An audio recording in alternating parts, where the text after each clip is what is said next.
How to add sticker on Discord mobile. Hi everyone, welcome back to another episode. Today in this following video, I'm going to show you the ways to add sticker on Discord.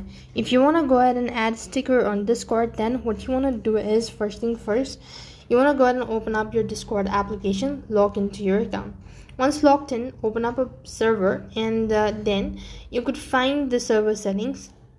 So when you find the server settings, click the arrow icon from the top right hand side corner, go to server settings,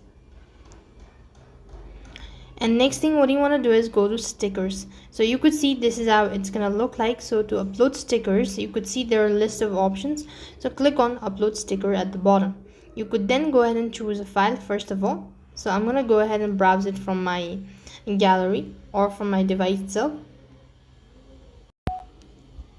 So let's say this is the one. OK button if you have already done so.